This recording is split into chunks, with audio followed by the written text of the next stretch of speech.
It has been said that the definition of insanity is doing the same thing over and over and expecting different results. I understand the sentiment behind the saying, but it's wrong. I entered the building on a bet. I was strapped for cash and didn't buy into the old legends of the hotel to begin with, so $50 was more than enough just to get me to do it. It was simple. Just reach the top floor, the 45th floor, shine my flashlight from a window. The hotel was old and broken, including the elevator, so that meant hiking up the stairs. So up the stairs I went. As I reached each platform, I noted the old brass plaques displayed on the floor numbers. 15, 16, 17, 18. I felt a little tired as I crept higher, but so far no ghosts, no cannibals, no demons. Piece of cake. I can't tell you how happy I was as I entered that last stretch of numbers. I joyfully counted them aloud at each platform. 40, 41, 42, 43, 44, 44. I stopped and looked back down the stairs. I must have miscounted. So I continued up. 44. One more flight. 44. And then down 10 flights. 44. 15 flights. 44. And so it's been for as long as I can remember. So really, insanity isn't doing something repeatedly and expecting different results. It's knowing that the result will never ever change, that each door leads to the same staircase, to the same number. It's realizing you no longer fall asleep. It's not knowing whether you've been running for days or weeks or years. It's when the sobbing slowly turns into laughter.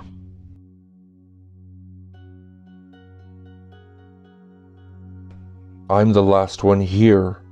Those things have killed everyone else. Those things with the huge wings, beady eyes, and sharp claws.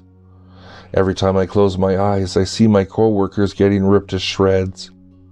A few of us made it to the building here, but even here we aren't safe. I watched them all get picked off one by one. I tried to stop it. I swear I tried.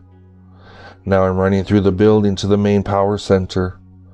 With no one else to ask, I'm tasked with pressing one of these buttons. Either I will press the red button or the green one. Supposedly one button will turn the power doors back on, protecting us from whatever that shrieking, angry thing is outside. That's the red button. The other button is green and opens the opposite side of the power door. I can only imagine what lies out there. Why had I agreed to come and research in this lab? I think as I run, hearing screeches behind me. Oh God, oh God, oh God. Why did I lie on my application? Why didn't I tell them I was colorblind?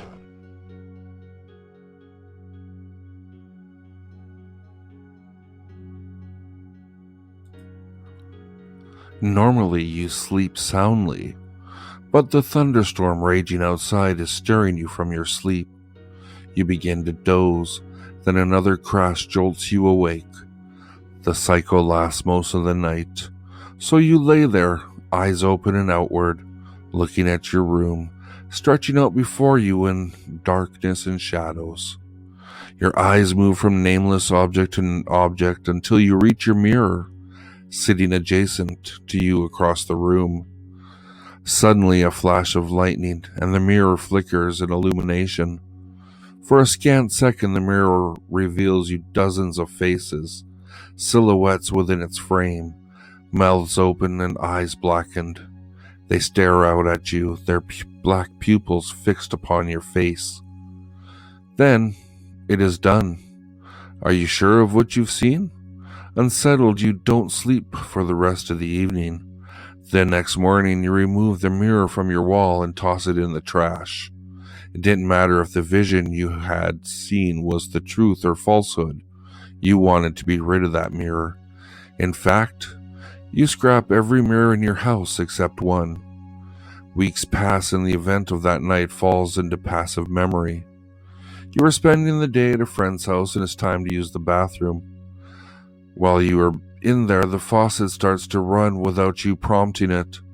Taken aback by this, you do not yet act, trying to reason with your paranoia in your mind. The water starts to steam, and a skin of moisture covers the mirror up above.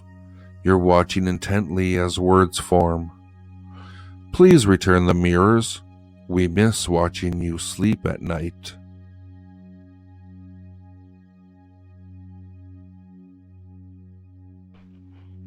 He had been given the watch on his 10th birthday. It was an ordinary gray plastic wristwatch in every respect, except for the fact that it was counting down. That is, all of the time you have left in the world, son. Use it wisely. And indeed he did. As the watch ticked away, the boy, now a man, lived life to the fullest.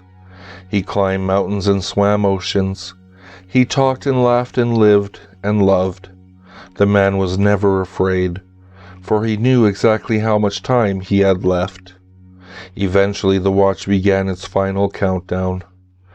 The old man stood looking everything he had done, everything he had built. 5. He shook hands with his old business partner, the man who had long been his friend and confidant. 4. His dog came and licked his hand, earning a pat on the head for its companionship. 3. He hugged his son, knowing that he had been a good father. 2. He kissed his wife on the forehead one last time. 1. The old man smiled and closed his eyes. Then nothing happened. The watch beeped once and turned off. The man stood, standing there, very much alive. You would think that in that moment he would have been overjoyed. Instead, for the first time in his life, the man was scared.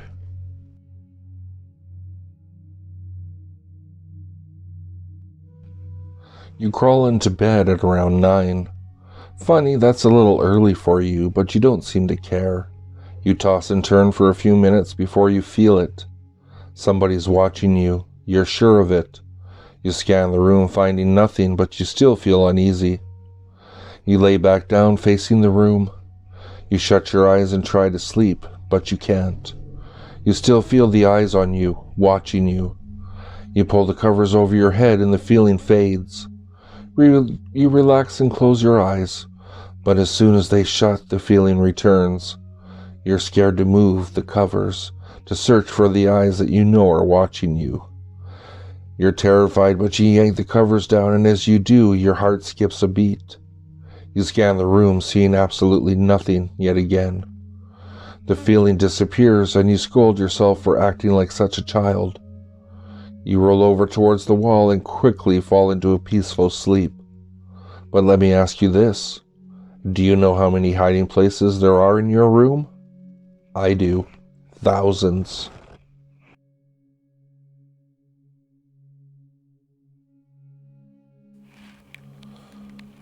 On a snowy night before I was born, my aunt and uncle were driving home from my parents' house on a winding forest road in Ridgeford, Connecticut. They took a sharp turn and saw a woman. They had to swerve to avoid her as they sped past. Something about it unnerved them. The woman was wearing this long white gown. Wouldn't she freeze in the snow? She looked pale too, creepy pale. So they turned around to offer a ride into town, pulled up and got out of the car to look for her, but she was gone. The next day they told my parents about it, who pulled out an old history book about the town.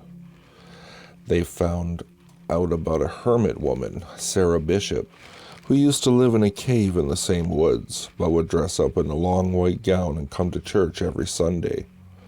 A church not far from where my aunt and uncle pulled over. She passed away in 1810 after she had an accident on a stormy night and eventually froze to death.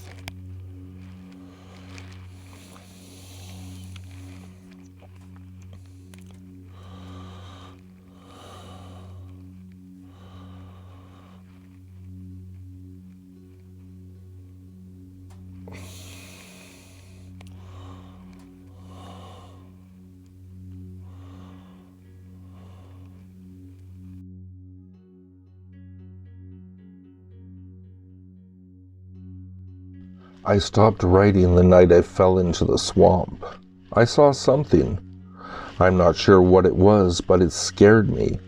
My memory of what happened that night is so long gone, but I recall waking up in the swamp. I could feel myself being dragged down into the muddy water. There was nothing solid for me to stand on. The police took me to the hospital and they sent me to a mental health facility for a few days. The doctors tried to give me medicine and I pretended to swallow it, but later I spat it out. I wasn't ill. Something had happened to me. I believe that now more than ever. For days afterwards, I could see myself, rotted from the bog but still alive. They had changed me somehow and I knew they would be checking on me. I'm writing now to let you know that something is wrong. I've been having the strangest dreams. I went back to the swamp last night and found one of my shoes lying in the mud. The strange thing was that when I was taken to the hospital, I still had both shoes on.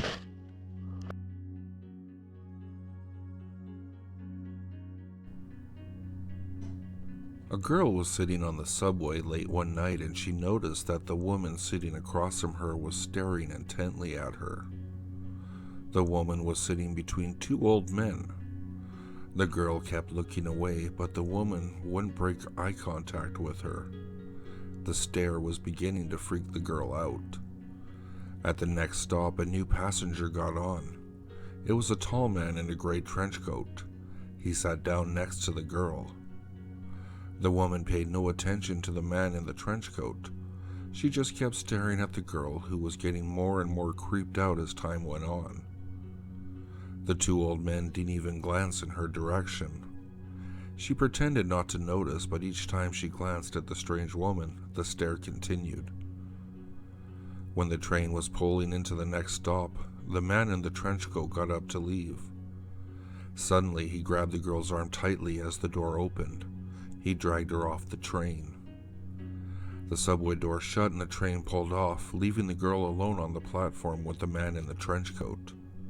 She started screaming for help. "Calm down," said the man. "I just saved your life. I didn't mean to scare you, but I had to get you off that train. The woman sitting opposite you was dead, and the two men beside her were propping her up."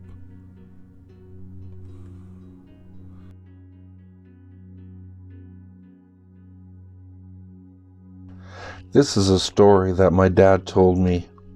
When he and his brother were younger, they took a job to clean out some old lady's attic. The lady lived in a regular one-story house with a normal attic space, the kind where you can't stand up fully. You have to stoop down and crawl everywhere. She'd been hearing animals moving around and wanted some of her stuff pulled out of there before it got chewed up. For some reason, the attic only had one crawl space, and it was in the living room off to one side. So they pulled up a folding ladder, put it underneath, and my uncle climbed up and pushed the door up. He popped his head through, and the attic dimensions of space, be damned, was an exact replica of the living room underneath it, complete with lighting and doorways leading to God knows where. My dad was standing underneath, looking up, and he could tell something wasn't right by the light and the way the roof looked too far up, like getting vertigo. My uncle closed the door, apologized to the lady, and they both took off. My dad said that his brother wouldn't talk to him until they were about a mile away. He just saw that look on his face, and when his brother said, "We've got to go," he didn't argue.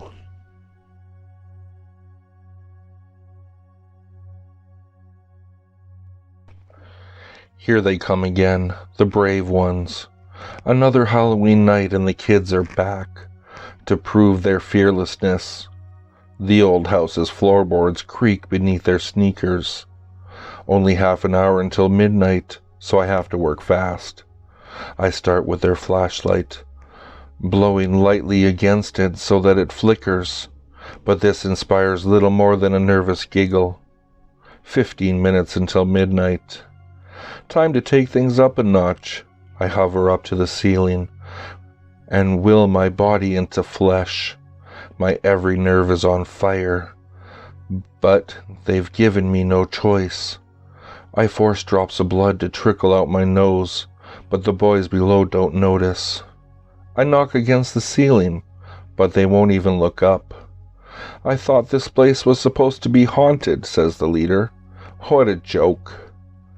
5 minutes until midnight. I'm running out of time. With the last of my strength, I scream, so loud that they finally turn to look up at me. I like to think I put on a good show. I sway on an invisible noose, and the blood flows freely from my nostrils now. A couple of drops hit a skinny one with a crew cut. The boys scream and run into the night just in time. Below me, I hear the thing turn, its disappointment palpable. For now it sleeps, but one day I will fail. The boys will be too brave, and I won't scare them out in time. One day they will wake it.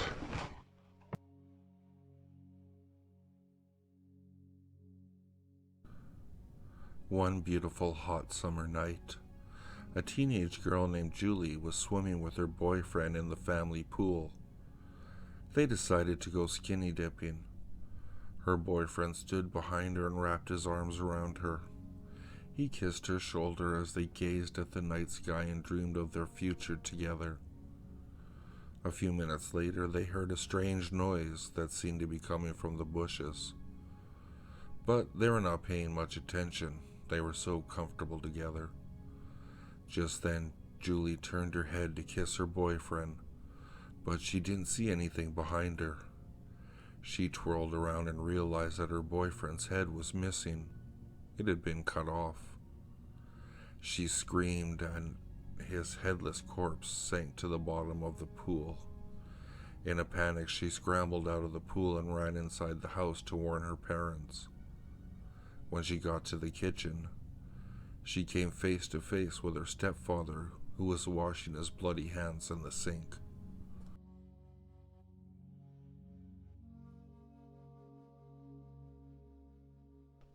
You know we're always watching, right? You read this and it just seems like random thoughts, but we just have to let you know we are here. We see where you sit, blinded by the glow of your monitor from the rest of the world around you. That's what we want. We were that creak in the floor as someone was tiptoeing through the hall. Just the house settling, you say. Happens all the time. We were that quiet knock at your window. Just the wind. Just the wind. It's okay. We don't want you while you're awake. We wait until you're asleep. We mock you with our slack jaws. We laugh at you through vocal cords dried with the blood of throats slit long ago. We kiss you with our decaying mouths and hope you don't wake to see us there. There have been times we have woken you, and we had slithered across the room and hide in shadows until you convince yourself it was just a dream. We wait for the night that your lifeless body will dance with us, ripping yourself to fight rigor. Until then, we will infest your sleep and lay eggs that hatch into your nightmares.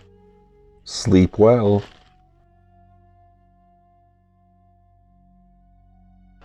In 7th grade, my friends and I went over to Mary's house, intent on playing with her mom's Ouija board. None of us had played with one before, and Mary's mom was an extremely spiritual person who believed in energies, witchcraft, and stuff like that. Before we used the board, Mary warned us that her mom would be really pissed if she found out that we were playing with it, because Ouija boards can attract bad spirits into the home. With full knowledge of this, we decided to proceed anyway. This Ouija board was not like the average one. Along with the usual characteristics, there was an entire array of symbols and signs that were all arranged in a circle. This was some seriously intricate stuff. We started just goofing around and communicating with random spirits here and there, until we finally met one that had us in tears the entire sleepless night. First, we asked the spirit if it was a man or a woman, to which he replied, M-A-N. Then we asked how he was killed. Murder.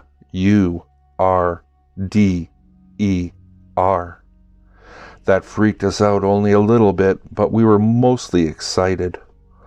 All of a sudden, before we even asked another question, the glass goes to the eyeball symbol, then spells out IN, and goes to the water symbol. We didn't have a clue what that meant. It wasn't too scary until the spirit spelled out SHOWER, and my best friend realized that the spirit was trying to get us to look into the shower. We froze. I've never been so scared in my entire life, especially sitting directly in front of the bathroom with the shower curtain all the way closed, faced in my direction. We all screamed and promised on our friendships that we had not moved it ourselves. I felt like I was being watched, and my friends thought so too. It was only 4 of us, and I believe with all my heart that none of them had moved it because we were all too nervous to do anything. I'll never use a Ouija board again because of how crazy and intense that night was.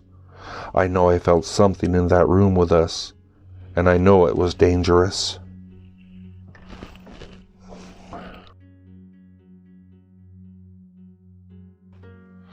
Everyone loves the first day of school, right? New year, new classes, new friends. It's a day full of potential and hope, before all the dreary depression of reality shows up to ruin it and ruins all the fun. I like the first day of school for a different reason, though. You see, I have a sort of power. When I look at people, I can sense a sort of aura around them, a colored outline based on how long that person has to live. Most everyone I meet around my age is surrounded by a solid green hue, which means they have plenty of time left. A fair amount of them have a yellowish-orange tinge to their auras, which tends to mean a car crash or some other tragedy. Anything that takes people before their time, as they say.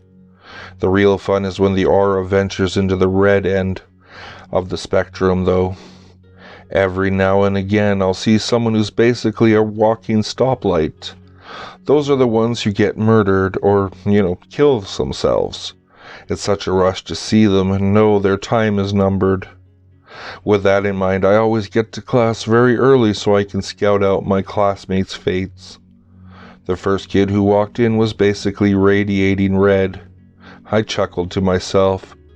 Too damn bad, bro. But as people kept walking in, they all had the same intense glow. I finally caught a glimpse of my rose-tinted reflection in the window, but I was too stunned to move. Our professor stepped in and locked the door, his aura a sickening shade of green.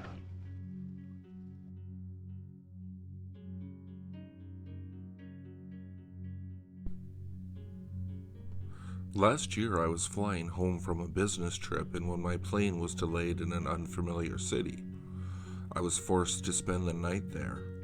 I searched online and booked a cheap hotel that was close to the airport.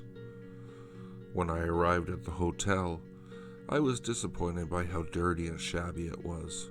I thought about trying to find another hotel, but everything was fully booked that weekend. When I got to my room, there was a heavy, unpleasant smell in the air. The whole atmosphere felt stifling and cold. I pulled back the bedclothes and found something strange on the sheets beneath.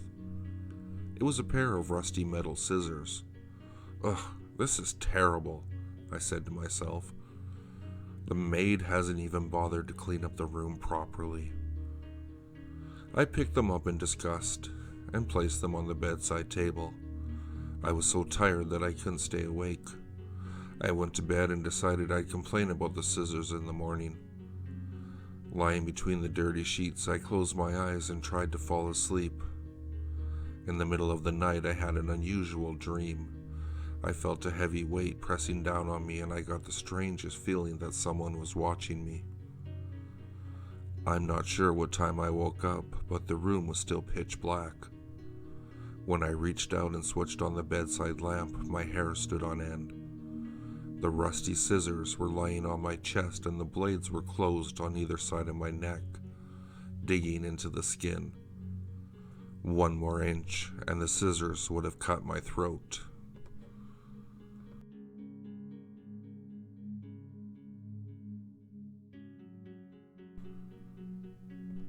There was a young girl whose parents didn't have very much money. She was the youngest of 3 sisters and she always had to use hand-me-downs from her siblings. All of her clothes were worn and threadbare because they were second-hand.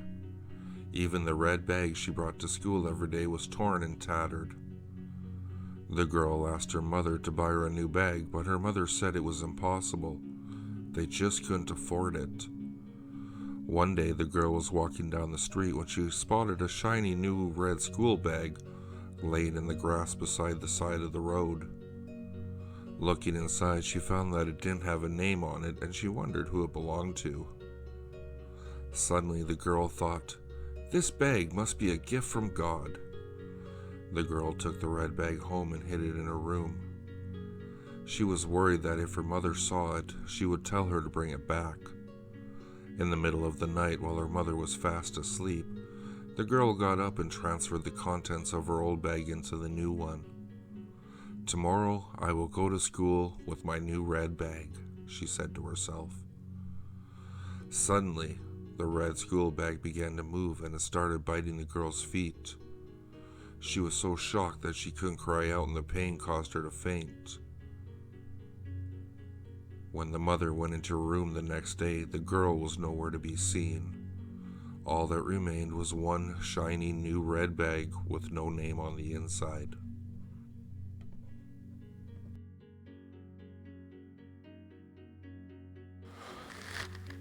I was playing around with the radio once when I was a kid, just slowly spanning through the static trying to find a station. I had found an old television antenna, attached it to the side of our house and ran a wire out my window to it with an alligator clip attached to the radio antenna, allowing me to get a way broader range of signals.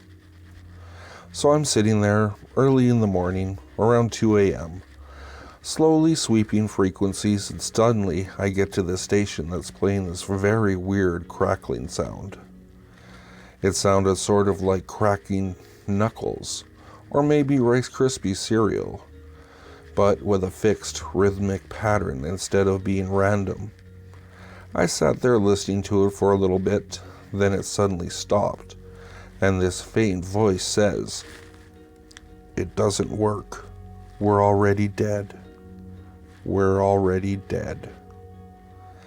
It took a second for the weight of those words to hit me, but when they did, I freaked the hell out and almost threw the radio across the room. I'm pretty sure it was just someone messing around with a radio transmitter, but damn if it didn't scare the hell out of me at that time.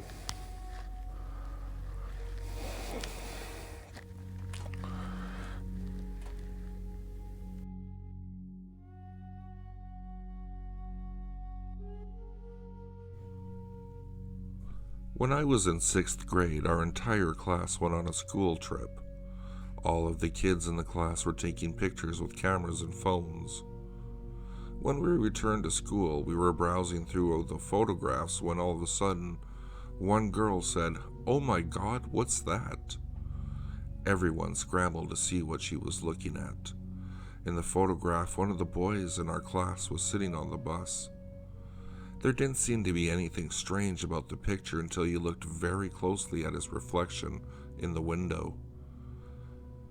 His face in the reflection looked as if it was yellow and bulging, bubbling and mutating, and there appeared to be a strange white shape floating beside him. When you turned the picture upside down, you realized it was a skull. It was horrific.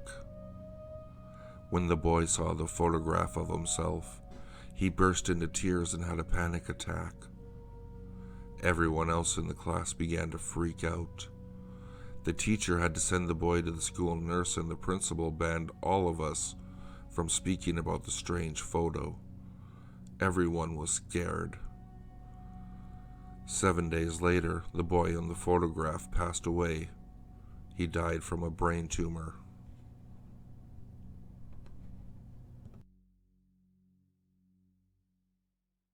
Thank you guys so much for listening. If you enjoyed what you heard, please be sure to like, share, and subscribe to the channel. But I've been just plain creepy, and I'll catch you in the next video.